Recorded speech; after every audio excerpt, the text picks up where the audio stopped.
Welcome to ToJo Live.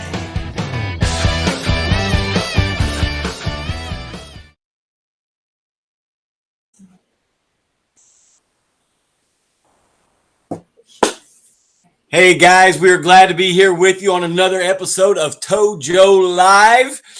We are here to talk about your questions about life, faith, and the church. We would love to have you come on screen and ask those questions and discuss those questions with us.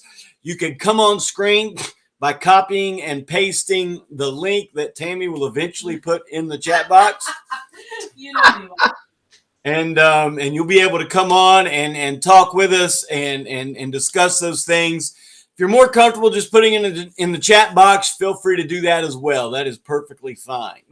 Hey guys, we want to open up here with a passage of scripture, and the scripture I want to open up with tonight, and I think maybe we've probably used this before, but it's such a good verse about giving us our. I like the way it's, and I think we may have even used this past Sunday. It's Romans 12:2. And Romans 12:2 says, "Do not conform any longer to the pattern of this world, but be transformed by the renewing of your mind. Then you will be able to test and approve what God's will is, his good, pleasing, and perfect will." So as we make that decision that we're not going to conform to the pattern of this world, that we are to be transformed. We kind of talked about that in our series through 1 Corinthians, how the Corinthian church had become so much like their culture. And Paul is pleading with us, do not conform any longer to the pattern of this culture, to this culture, but be transformed by the renewing of your mind. And one of the best ways to renew our minds is through God's word. As we read God's word, as we hear God's word, it renews our minds, and as our minds are renewed, we become transformed, and we are better able to understand what God's will is, his good, pleasing, and perfect will. So looks like we got Chris Petrella on here with us. Mark Hendricks has been away for a few weeks, and he's back on here with us. He sent me a message earlier saying that he was going to try to get on tonight. So I see Marianne and Vinny are on as well, which is great. Yep. Marianne and Vinny are on here. Good to see all you guys on here. Hey, guy, here's a quote. This is a quote from Anthony Robbins. And it says this. It says, "The purpose of pain is to move us into action. It is not to make us suffer." And I thought that was a very positive look on pain, because we all go through pain one way or another, whether it's physical pain or emotional pain or something else. And it's easy for us to just, the world is so horrible. I can't believe I'm going through this. And even make it spiritual. Why would God do this to me? You know, we get into those places where we experience this pain and we just become absorbed with the suffering of that pain. And I like the way this is worded, because it says that, you know, pain, the purpose of pain is to move us into action. What are we going to do? What are we going to do as a result of this pain? As a result of the emotional pain that you've gone through, what are you going to do in the future as a result of that pain that's kind of made you wiser, made you more intelligent, helped you teach you how to not to do something? Physical pain. What are we going to do? We're going to eat differently. We're going to exercise more. We're going to, do other things that will improve our physical health. If we look at that pain and think, man, this is to move me into action, instead of looking at our pain and going, oh, woe is me, then it becomes a positive thing. The pain in our lives can become a very positive thing.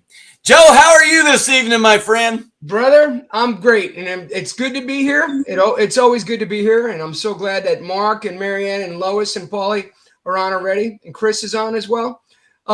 Just two things, brother. I love the way you opened with Romans 12:2, and just finishing our series on the first letter that Paul wrote to the church in Corinth, and you look at all of Paul's letters, what he wrote to the Ephesians and obviously Romans and Corinthians, and it's some of the words are like timeless.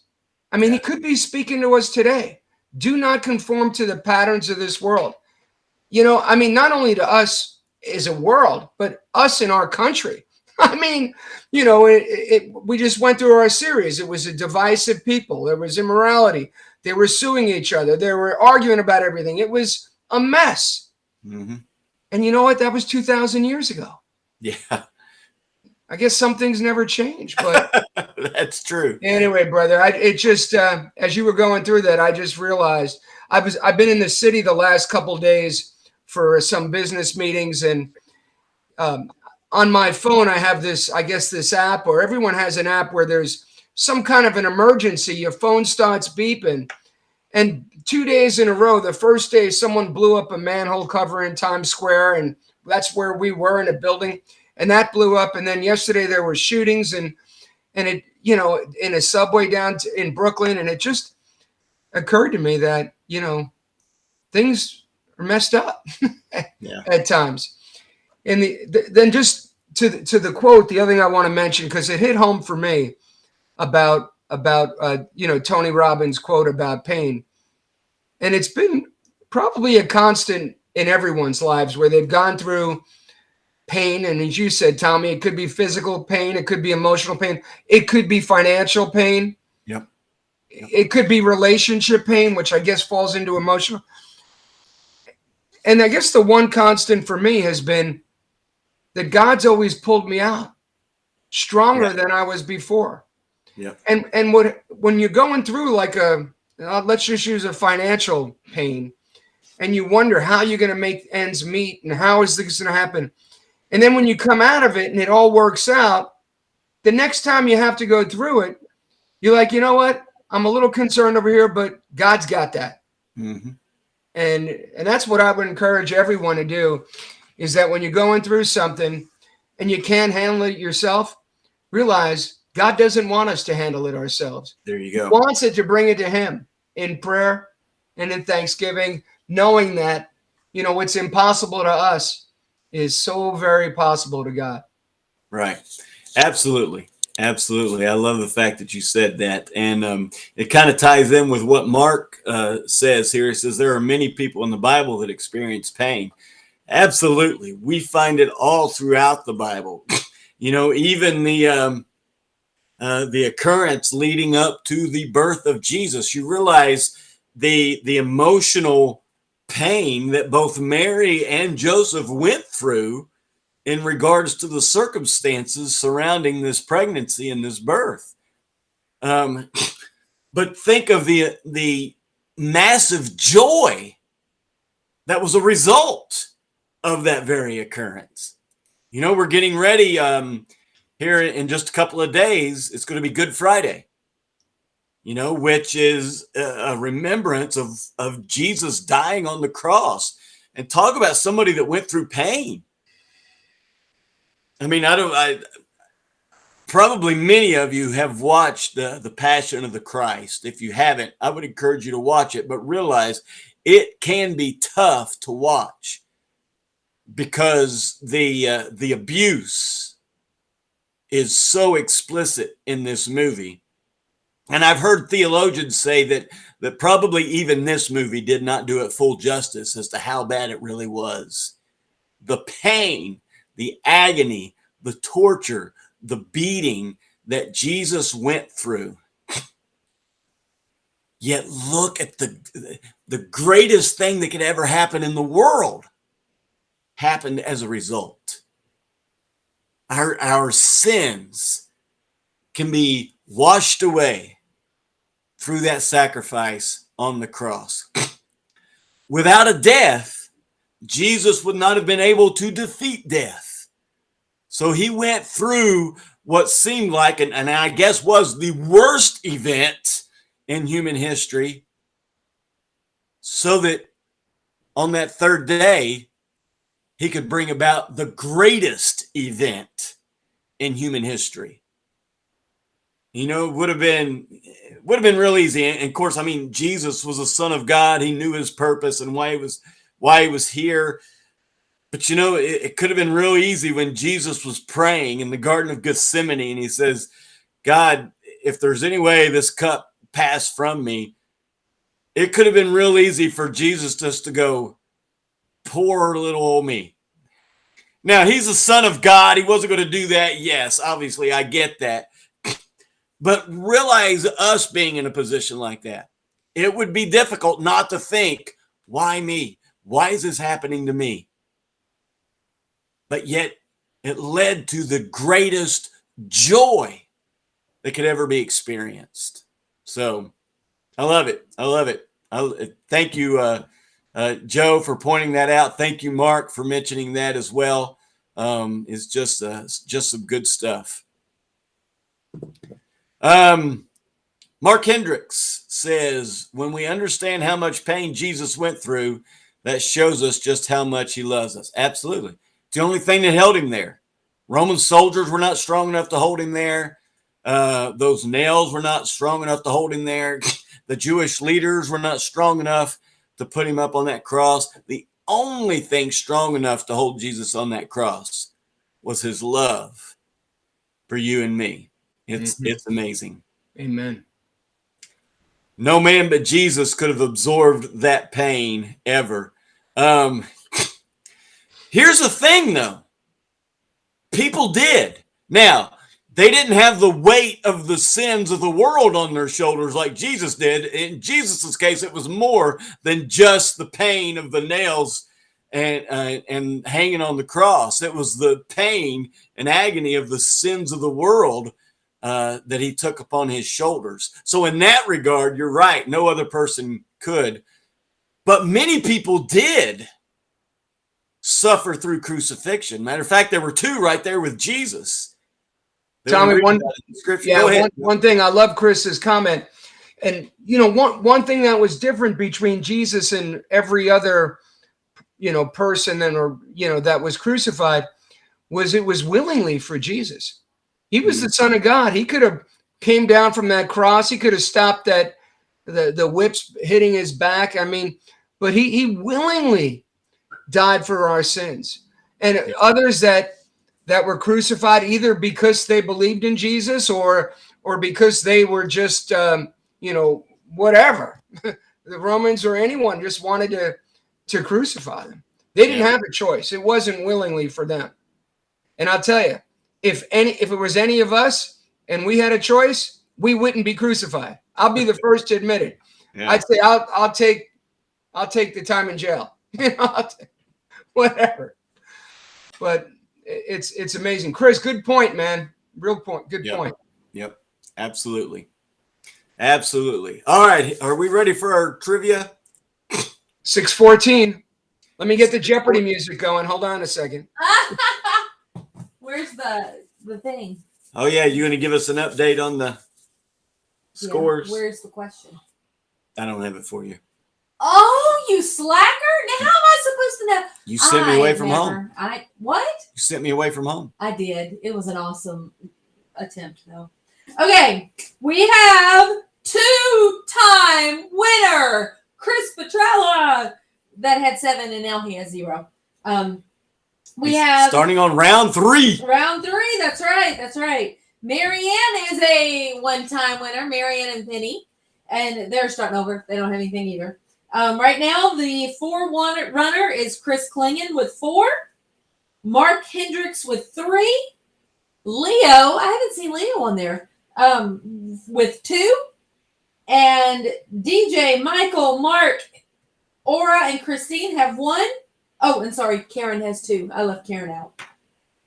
So we got Karen and Leo with 2, and Chris Klingon, Mark Hendricks with 3, Chris Klingon with 4. All right. Everybody else got 1. All right. Here is the question. The question. Wait a minute. Did he play his music? Oh, yeah. Play the music. I don't play the music until after the question. Oh, yeah. Oh, that's yeah. We ask the question and then he plays the music. All right. Okay. We've talked about the fact, and many of you, if you've read the Bible, you know that there were 12 tribes of Israel.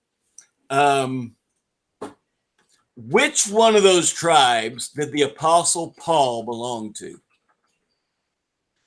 Which one of the 12 tribes of Israel did the Apostle Paul belong to?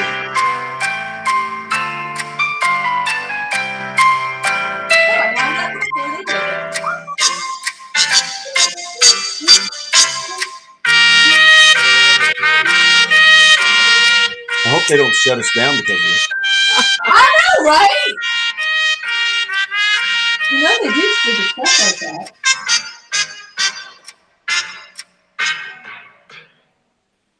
All right.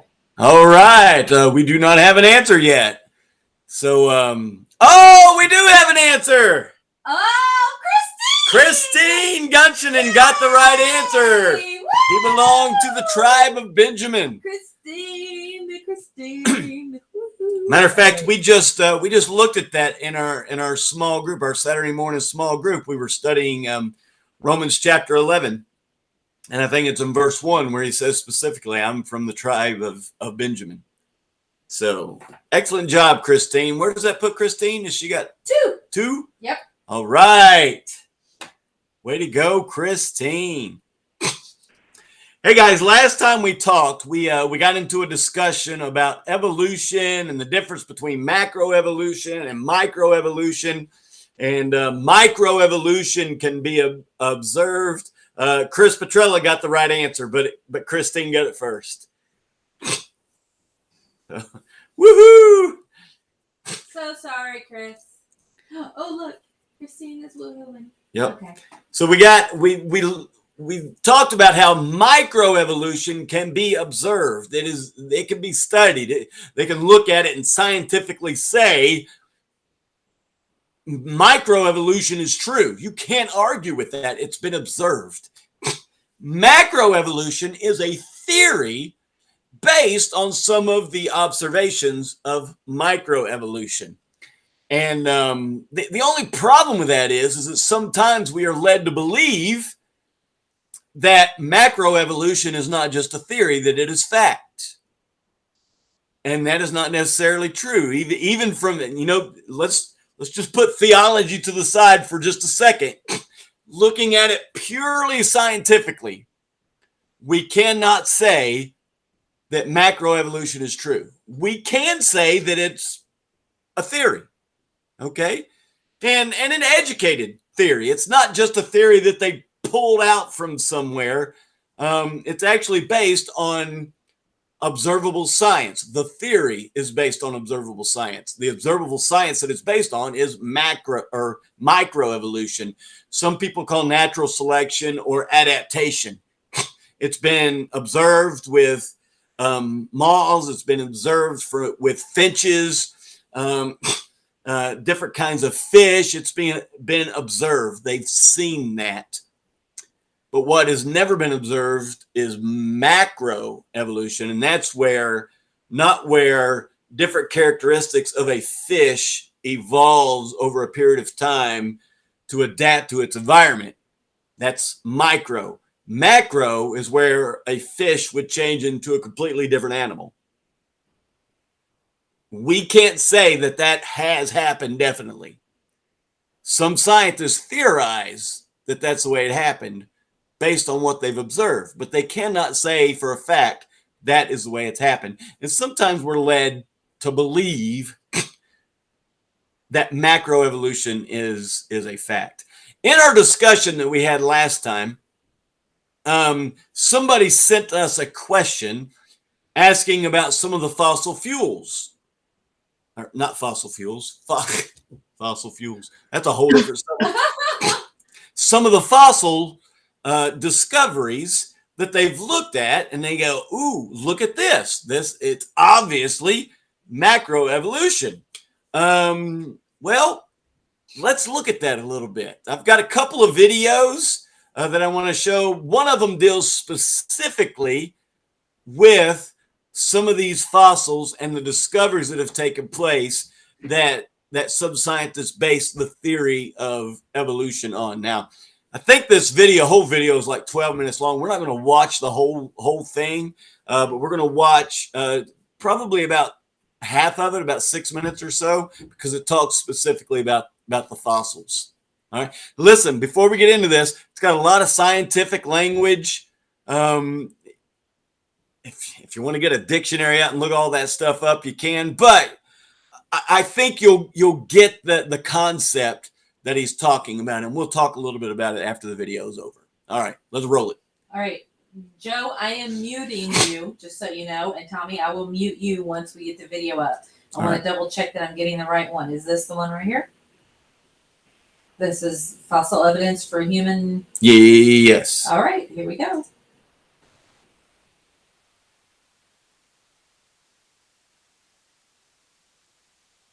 The fossil evidence for human evolution is extremely weak, and the case for human evolution is driven more by speculation based upon very sparse evidence than actual hard evidence. I'd say the main thing propping up the fossil evidence for human evolution is an undying belief in materialist ideology.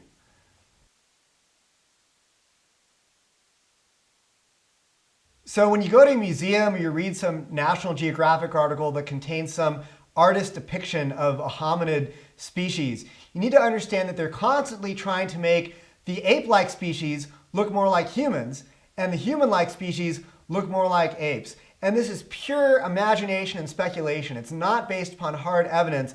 It's based upon trying to put forth this imaginary case for this transitional lineage leading to humans.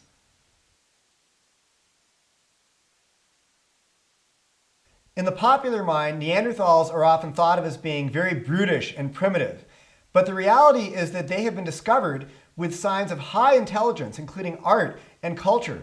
Quite a few paleoanthropologists think that Neanderthals buried their dead, and in fact, it's very surprising to learn that Neanderthals actually had an average brain size that is larger than that of modern humans.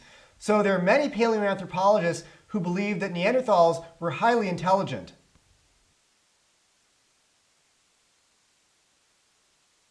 A classic example is Lucy. In fact, Lucy is representative of what we often find. Many people think that she is this complete skeleton of this beautifully preserved hominid, and she is, except that we only have about 40% of Lucy's skeleton. And when they first discovered Lucy's bones, they were scattered across a hillside. In fact, one of Lucy's discoverers said that it was very likely that in the next rainstorm, many of her bones might have been washed away. So one of the big questions relating to Lucy is whether or not this collection of bones that we assign to Lucy actually belong to only one individual or even a single species. So, for example, a couple years ago, it was discovered that one of the bones that we include in this fossil that we name Lucy actually belonged to something like a modern ape and was certainly not from a hominid Australopithecine. So there's this question of whether or not the bones that we ascribe to Lucy actually belong to a single individual or even a single species. Now, the classic rejoinder is that none of Lucy's bones in this collection of fossils appear duplicated, and that suggests maybe they do belong to one individual. But we don't really know that for sure, and it's difficult to make a clear-cut case that Lucy's fossil actually belonged to one single individual organism. So we often assume that when we see scientific diagrams of these hominid species, they're based upon very careful reconstructions based upon the bones that were actually found.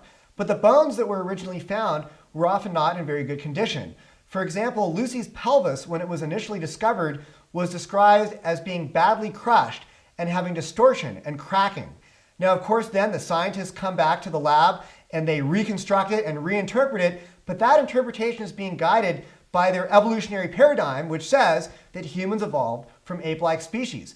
So they interpret Lucy as being this upright walking species with a pelvis that supports that interpretation, even though the original condition of the pelvis was not very good.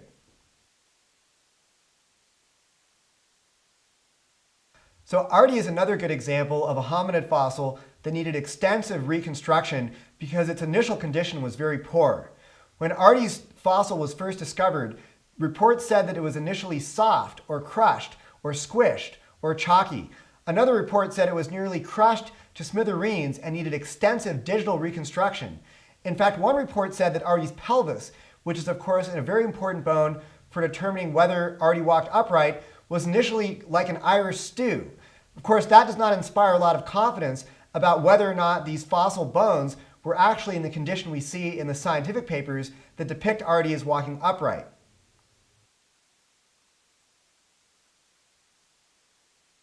The bottom line is that two of the most famous examples of supposedly upright walking ape-like human ancestors both initially were discovered with pelvises that were pulverized. So when we see in scientific papers or in the media these upright walking forms, that is based upon interpretation and imagination, based upon their evolutionary views, not based upon the actual evidence that was dug up out of the ground. Homo naledi is a very famous hominid fossil that was discovered in 2015, reported by scientists in South Africa who discovered it in South Africa's cradle of humankind. One of the most exciting things about Homo naledi is the sheer number of bones that were found in the cave. Literally hundreds, if not over 1,000 bones were found. Now, the initial excitement among the evolutionary community was they hoped that Homo naledi would be this 2 to 3 million year old fossil that would fit right in the zone where evolutionary anthropologists believe that the genus Homo was evolving from the ape-like Australopithecines. But when they first reported Homo naledi, they had no actual geological age or date of the fossil. So they just assumed that it was 2 to 3 million years old. Well, then in 2017, they finally came out with an actual geological age for Homo naledi, and it was a real bust for the evolutionary viewpoint. It turned out that Homo naledi is only about 200,000 to 300,000 years old, not the 2 to 3 million years old that they were hoping it was based upon an evolutionary viewpoint. So basically, Homo naledi is about 10 times younger than it needed to be the human ancestor that the media claimed it was back when it was first discovered in 2015. All right, guys. In recent years, there are two fossils. Oh, hold on. He still wants to talk. Tell him his turn is over. I'm hoping we're still on. Will they be able to message us and let us know if Yeah, tell them to leave a comment. Yeah, leave a comment and let us know. We've got a little message that says, "Oops, Facebook stopped your broadcast," and so we don't know what that means. We don't know if that means it keeps new people from coming on or it's kicked people off that were already on. So if you can see and hear us, let us know. And if you can't, let's send a telepathic message to go to YouTube. Yeah, we should still be up on YouTube. Yeah, go to YouTube. Oh, somebody put up I saw it. Hold on, I'm going over. Christine's there. Yep. Okay. Yeah, hang on, guys. I didn't bring my other computer down to do the monitoring tonight, so I'm messing with stuff over here too. So hang on. So yeah, if you got that video, we'll talk about that while we're going through this other stuff. Yeah. You'll see that with the fossils that have been collected and found and observed and put together are not necessarily concrete proof of evolution. In some cases, they're not even sure they've got bones from the same being that they're putting together here. And when they restructure these things, they've just got bones. And so what we see in the pictures are really imagination, kind of like dinosaurs. Okay. Dinosaurs, again, are imaginations. We don't know exactly what our dinosaurs look like, but we have a guess because of the fossils that we found. It's a similar thing with the fossils that we found that shows some characteristics of a creature that is ape-like and other characteristics that are more human-like and stuff like that. But we've discovered that there's holes in all of that.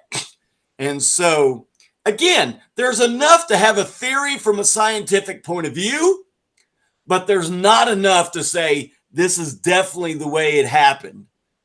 There's just not enough evidence there to state, hey, this is exactly how it happened. Now, coming from a theological point of view, I believe that evolution, at least macroevolution, has less credit than what a scientist would, coming from a scientific point of view. But I get that. That's okay. They're coming from a scientific point of view and should express from such, if that's the view that they're coming from, a scientific point of view. But listen, just because you come from a theological point of view does not mean that you can't come from a scientific point of view at the same time. Okay? Which is what creationists do. We are led to believe that all scientists believe in evolution, and that is simply not true. There are many scientists who believe in creationism, believe in what they read in the Bible. Not only because it's in the Bible, and they believe it to be fact because it's in the Bible. But also from a scientific point of view, there's enough evidence for creationism that scientifically it could legitimately be seen as a scientific theory, just as legitimate as evolution is. And so hopefully we gathered that from that video. It wasn't necessarily, that video was not to prove creationism. And it wasn't even necessarily to disprove macroevolution, but it was simply to show that there's enough holes in there in that theory that we cannot state it as a fact. You got Tommy, any? great points. I mean, while we were watching it, I was Googling like Neanderthal and hominid, and it was, basically, ancient primary, or primates, I should say. And it said highly contested. That was the word I saw in there. And what's interesting though, if you've been to a museum or in grade school, you saw a textbook, it was laid out there over the years how evolution, I guess macroevolution, was depicted. Right. And I would probably say a large majority of people that either been to a museum or went to grade school kind of believe that as fact because it was in the book, it was in a museum. Yeah. But I think that was some very poignant points that were made there and some good questions answered. And clearly, the word in the Bible is the truth. Right. Yeah. So, yeah, we've got several people on here saying they see us. DJ's on here. He sees us. Hey, DJ. Krista's there. Hi, Krista Lawson. Good to see you on here with us, Krista. She sees us. Christine sees us. Marianne and Vinny see us. So, good. We didn't lose you. Marianne sees us. Yeah. Oh, you're funny. I didn't get that when you first said it, Joe. It was funny last week on Palm Sunday. At the end, I had the honor and privilege to read that that tribute, that reminder of the first Palm Sunday. And I started off by saying, I'd like you to do me a favor and close your eye. Everyone close their eyes. And afterwards, Vinny pulled me aside and he said, you should have said it, everyone close your eyes except Vinny. And I'm like, Vinny, I love him, brother. I love it. Always good for a laugh. Love it. All right. Mark Hendricks says, I have heard some scientists say that the first life on Earth was dinosaurs, and that they existed before humans did. And a lot of scientists teach that. Most people, from a theological point of view, would not necessarily agree with that. To be honest with you, even if they did, it doesn't shatter my faith.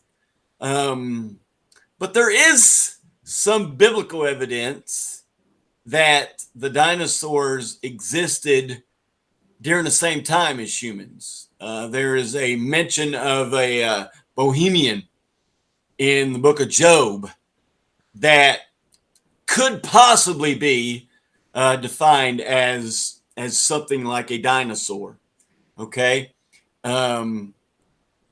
There's some evidence to the case that it's possible that the dinosaurs died during the flood, that there were no dinosaurs on the ark because they died as a result of the flood. There is some evidence of that from a scientific point of view. Is it conclusive evidence? I don't know. I'd have to research that. But I have heard some of them talk about that it's possible that that's the way it happened. So I wish I had a more concrete answer for you on that, Mark. But again, that was not observed. We don't know for sure. That was not an observable thing, but we have theories based on things that we do know from the fossils we've discovered, how deep they are below the Earth's surface. You can to some extent regulate bodies of water, or how much water was above this ground at a certain time when these fossils.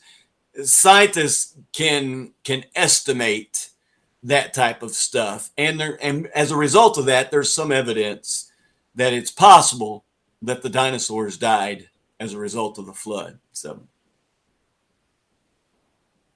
good question, Mark. Appreciate that. I see Christine's comment over there. Then what about Land of the Lost?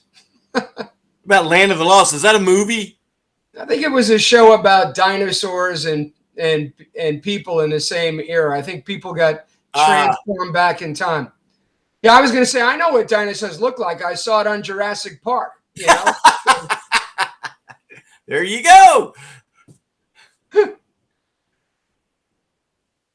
Mark says, I believe in the beginning God created the heavens and the earth. I believe that 100%. I believe that 100%. Yeah, I didn't really address the second part of your question, the first part of your question, really. They say that the first life on earth was dinosaurs. To be honest with you, that's the first I've heard that. I've not heard that. First life on earth was dinosaurs. I don't know how many scientists say that. There may be some, but that is not necessarily a big argument that they have. Of course, from a theological point of view, we would have to disagree with that. That depends on how you're defining life, because we know that we had. I'm going through the days of creation. Okay, I've got these hand motions that I go through. We've gone through it with the church a few times. On the first day, it was light. The second day, it was sky. Third day was vegetation. So we know we have the life of vegetation in there. On the fourth day was the sun, moon, and stars. On the fifth day was fish and fowl, birds and fish and stuff like that. I don't know if they would include like birds as dinosaurs. I know there were some dinosaurs that flew. That some would argue evolved into what we know today as birds, but most of that stuff was created on the fifth and sixth day. Many of the land animals, I guess maybe all the land animals, were on the sixth day, the same day as we were created. But some of the animals of the water and of the air were created on the fifth day. So might have to go back and check that. But I know that at least the majority of land animals was on the sixth day. Okay, sorry, I just got back in here. Have you already gone through all these notes? Then we have. Then what about the Land of the Lost? I believe in the beginning God created the heavens and the earth, and love to get info on details on creation. Love to get into detail on creation one night. Okay, we can do that.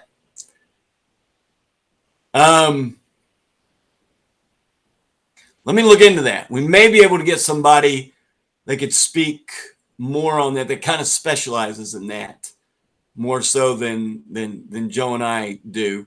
I'll be honest with you. I do not consider myself an apologist, and that's what most of this stuff that we talk about here is what they call apologetics. I've studied it and stuff like that, but it's not really my focus of knowledge. But it has been fun going through these things because it stretched me and it's helped me to grow in regards to some of this stuff. Christine says mainly Adam and Eve. We could do that.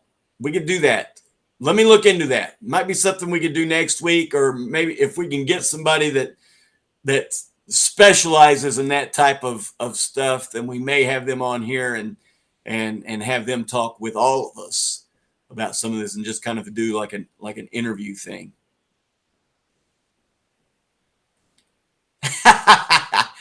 Only if Tommy runs us through the 7 days of creation again that he made us do in church. That was so much fun. All right, here we go. We ready? Oh, hold on. I think I'll be able to see you. Hold on. Let me. I'll do. Yeah, I'll back up. Yeah, back up, and I'll. almost knocked my mouse on the floor. All right, we got time. Okay. Yeah, we got time. All right. All right, here's how you learn the days of creation. And many of you have already gone through this with me, but this will be a good refresher, okay? All right, so first we want to put our hands up like we're blocking the light, because on the first day, God created light, okay? And then we go from there and we move our hands out, because on the second day, God created the sky or the expanse, okay?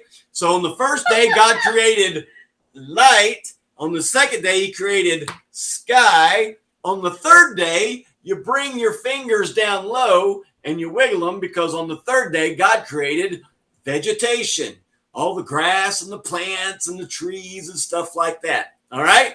All right, let's start from the beginning. On the first day, God created light. On the second day, sky. On the third day, vegetation. Now you take these wiggly fingers and you keep them wiggling and you just bring them up above your head, because on the fourth day, God created the sun, moon, and the stars, all the stuff we see twinkling up in the sky. Okay? So that's what he created on the fourth day. All right, from the beginning.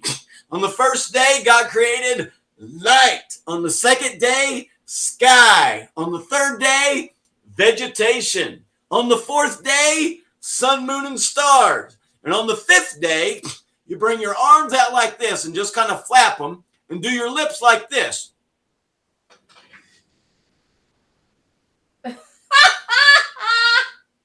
All right?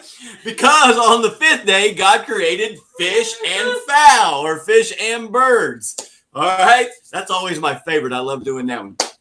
All right, let's start from the beginning. On the first day, God created light. On the second day, sky. On the third day, vegetation. On the fourth day, sun, moon, and stars. On the fifth day,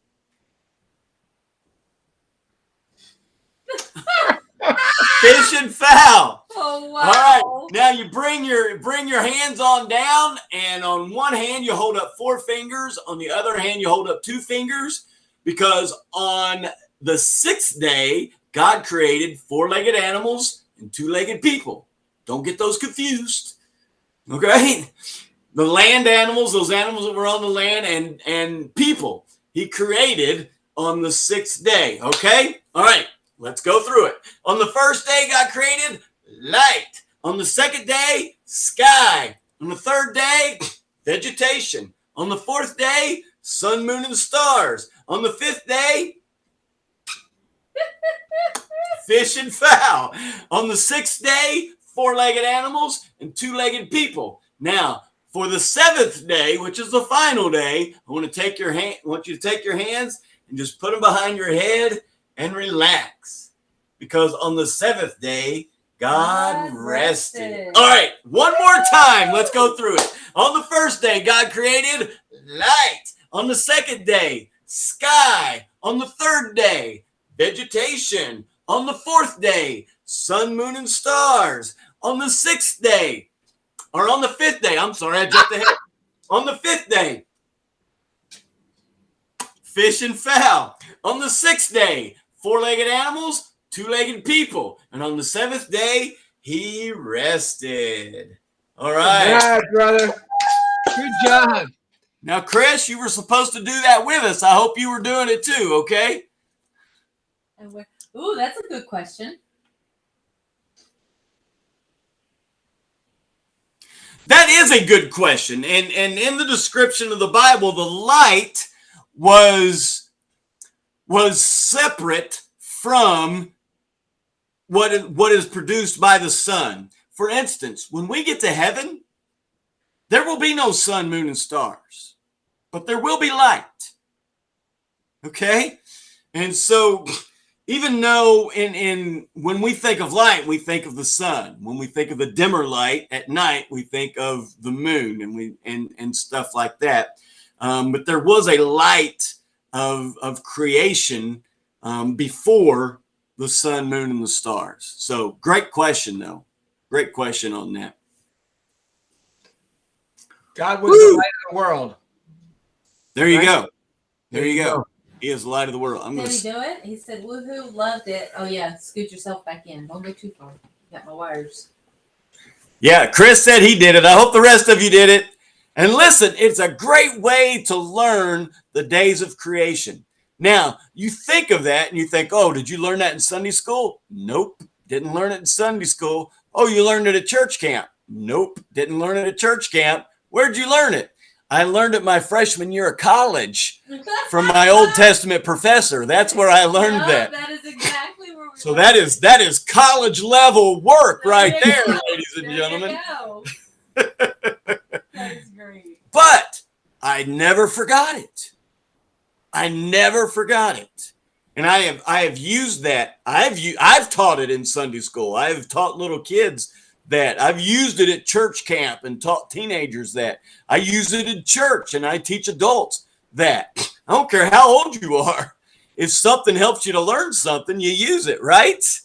And so that's what I do with these hand motions. And you even saw me when we were talking about the days of creation before I even did this. I had to go through the hand motions in my head to remember what was on this day.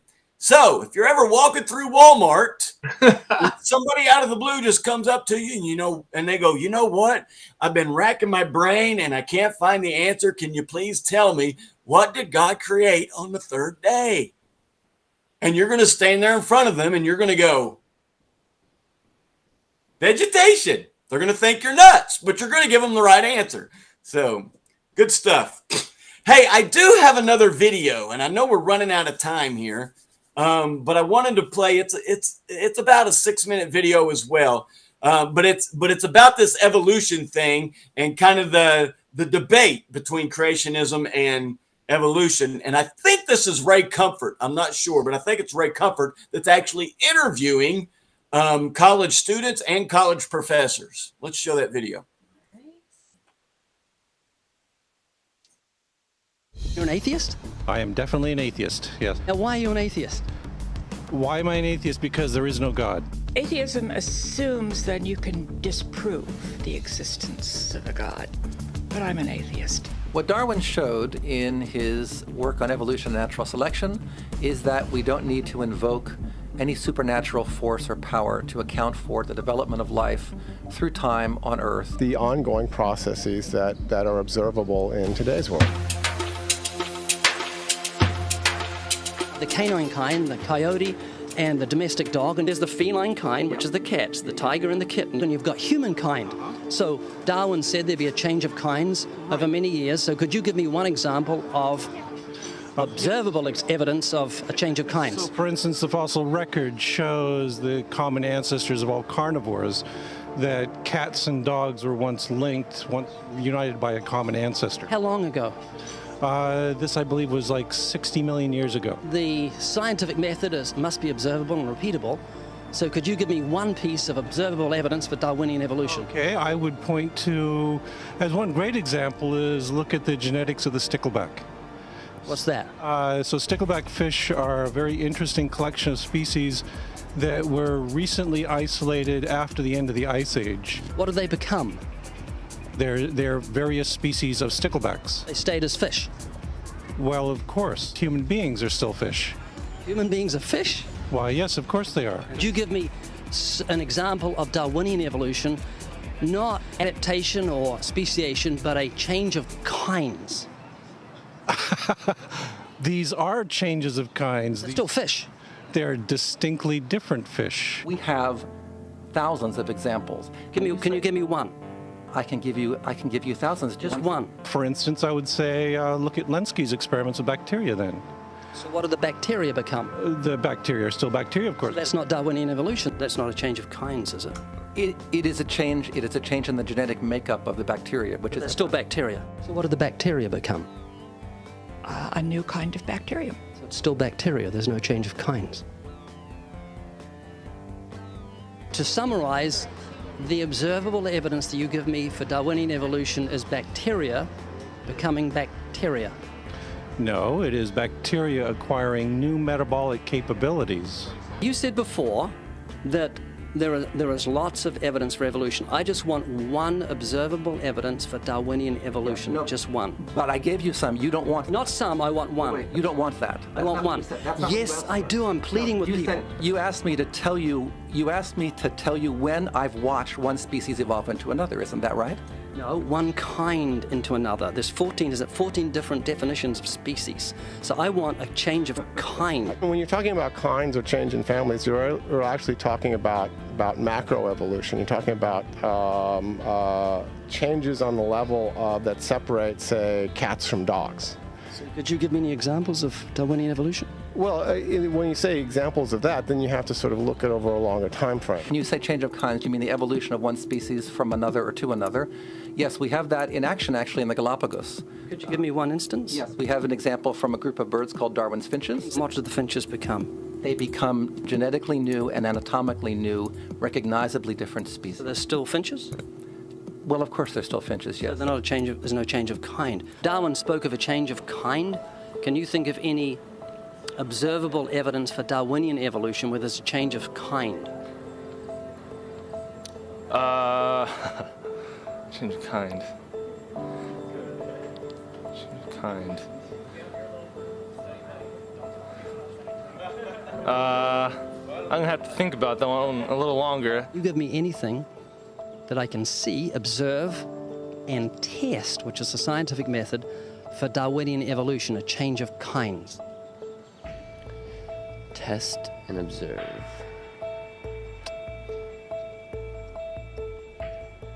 Could you give me observable evidence, which is the scientific method for Darwinian evolution, a change of kinds?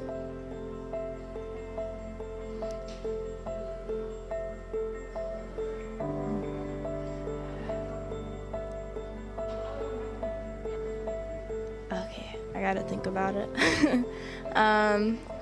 So you want the evidence of it? I would say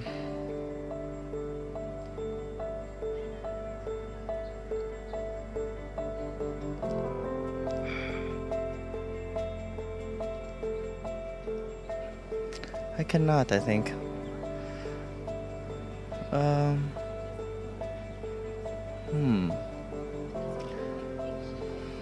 It's a hard question, actually.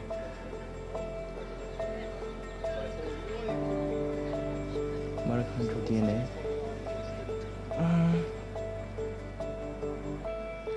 So, can you repeat the question again? Could you give me any observable evidence, just one, for Darwinian evolution? Let me think about that for a sec.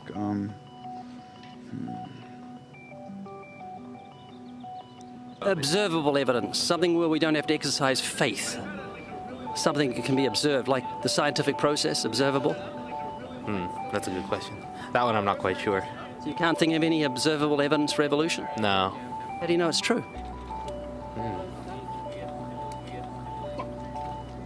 I'm not sure. So Darwinian evolution is not observable, it's not scientific. I guess so. So it's unscientific, you can't prove it. It's scientific, actually. You could prove it. It could be proven, just... Do it for me. That's hard. That's just too broad of a... It's unobservable, that's why you need millions of years. Yes, exactly. You're trusting the biology majors and the biology professors know what they're talking about, and they can't even give me evidence of a change of kinds.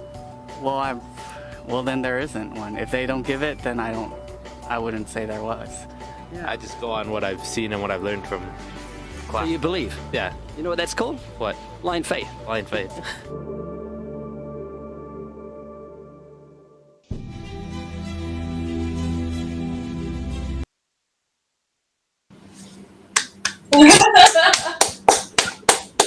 Loved it, brother. That was fantastic.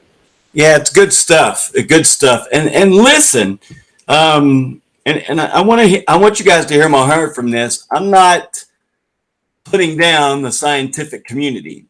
The fact that they come at things from different perspectives is probably a good thing. It stretches us coming from a theological perspective, and to have evolution, macroevolution as a theory, I believe is fine from a scientific point of view, but to state it as a fact is scientifically deceptive because it is not a fact. There is not enough evidence to point to macroevolution as being a fact. And so, Tommy, one of the things I really loved about that video, and I hadn't seen it before, was the students that were interviewed in front of the university. You know, all were at the end were saying, well, that's what we were taught. That's what the professors had said. And then he said, well, that, you know, that's called blind faith.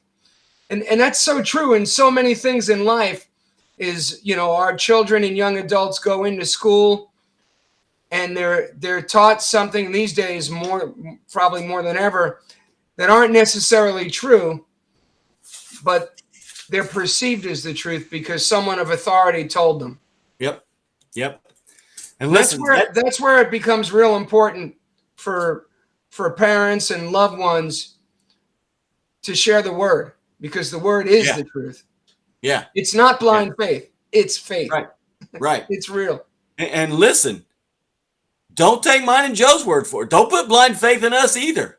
If we say something, challenge us on that. I appreciate being questioned.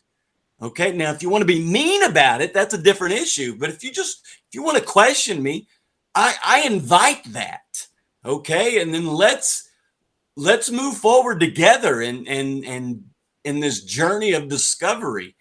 Because, you know, I think that's what education is about. Education is not about just accepting what somebody says to me. Like he said, that's blind faith. That's what Christians get accused of all the time.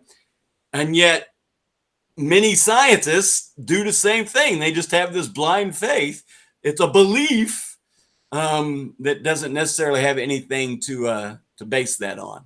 So, all right, we got just probably a minute and a half left here. Joe, you got any closing remarks for us, my friend? No, I really enjoyed today's segment, and seeing those videos was enlightening. It really was. I enjoyed it. Most of all, brother, I enjoyed the lesson on the 7 days of creation. I thought that was fantastic. Chris Petrella, thanks for the request to have Tommy take us through that again.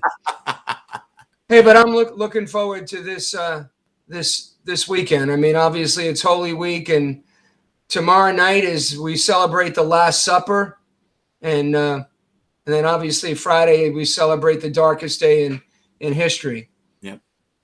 And then on Sunday we'll together celebrate the glorious day in history. Absolutely.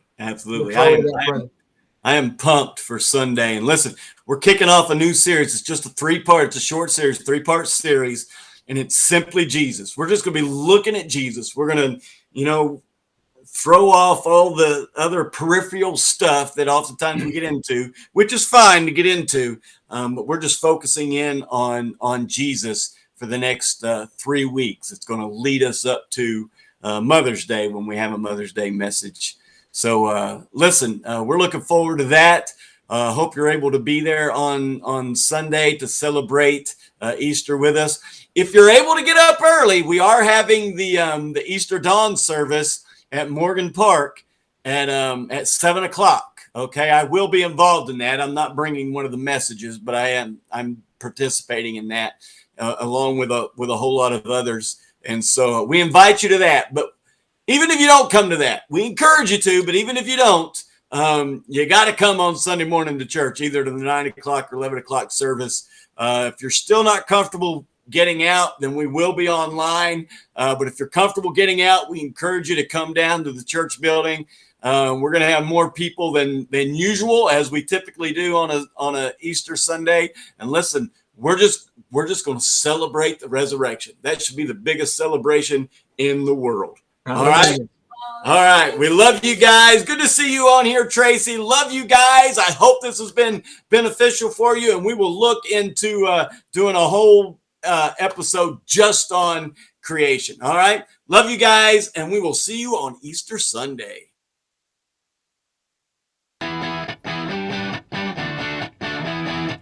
Thank you for joining us.